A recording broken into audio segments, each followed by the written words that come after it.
नमस्कार प्यारे बच्चों, हिंदी की तासिका में आप सबका हार्दिक स्वागत। बच्चों, आज हम जहाँ चाह वहाँ राह यह पाठ देखेंगे। अनुराधा मोहिनी जी का यह पाठ है। इस पाठ में बताया गया है कि यदि मनुष्य के मन में किसी काम को करने की इच्छा हो तो वह बड़े से बड़ा काम भी सफलतापूर्वक कर लेता है। यदि हमें कोई चाह हो तो हमें राह दिखाई पड़ जाती है। यह पाठ अनुराधा मोहिनी जी ने लिखा हुआ है, जिनका जन्म 21 सितंबर 1961 को महाराष्ट्र राज्य के नागपुर शहर में हुआ है। अनुवाद के क्षेत्र में उन्होंने अमूल्य ऐसा योगदान दिया है। अनुवाद यानी ट्रांसलेटर। जो मराठी में किताबें होती है वह हिंदी में अनुवादित करती है, या हिंदी में होती है तो वह मराठी में अनुवाद कर लेती है। प्रस्तुत कहानी में लेखिका ने असंभव कार्य कैसे संभव कर लेते हैं उसका वर्णन हमें इस पाठ में दिया गया है। बताओ तो सही।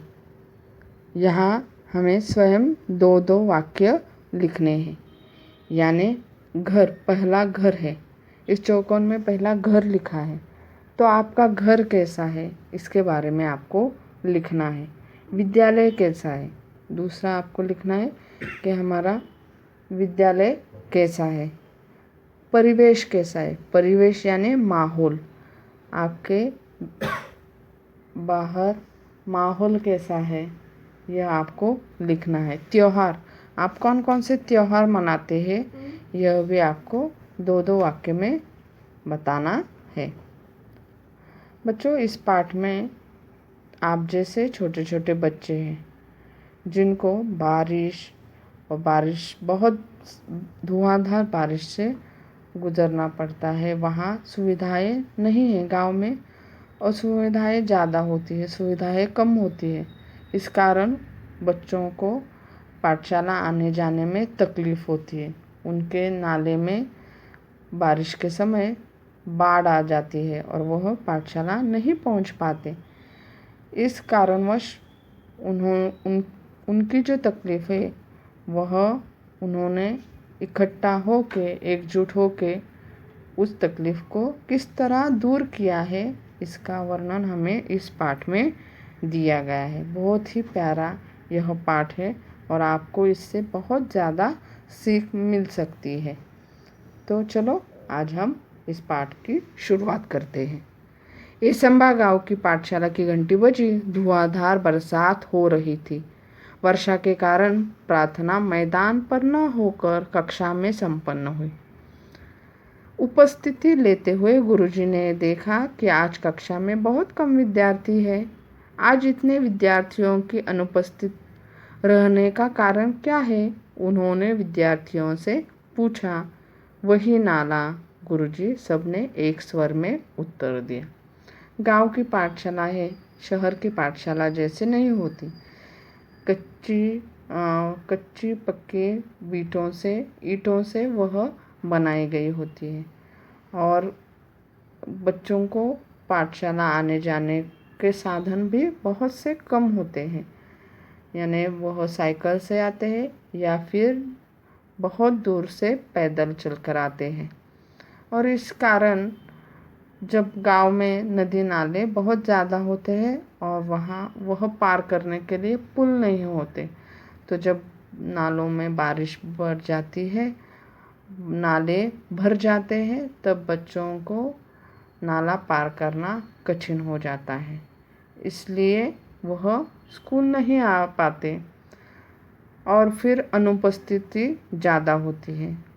मैदान में बारिश होने के कारण कक्षा में ही प्रार्थना संपन्न हो जाती है और फिर गुरुजी उपस्थिति लेने को शुरुआत करते हैं। तभी उनको ध्यान में आता है कि आज बहुत कम विद्यार्थी उपस्थित है तो उन्होंने बच्चों से पूछा कि आज इतने बहुत कम विद्यार्थी क्यों हैं?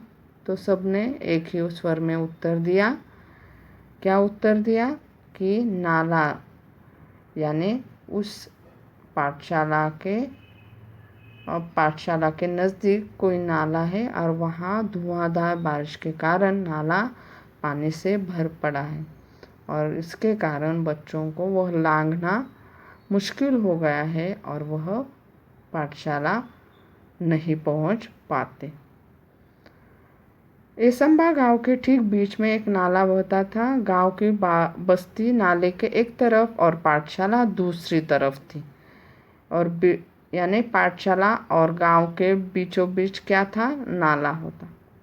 और यह नाला बरसात के समय 4 से 5 फीट तक पानी से भर जाता और उसको लांघना इतना मुश्किल हो जाता कि बड़े बुजुर्ग को तो किसी तरह अपने गाय बैलों के साथ नाला पार कर खेतों में चले जाते, किंतु पाठशाला आने के लिए नाला लांघना विद्यार्थियों के लिए असंभव था।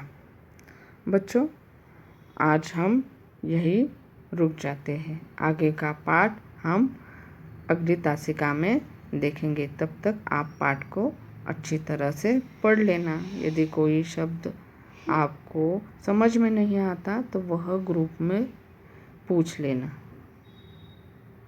धन्यवाद।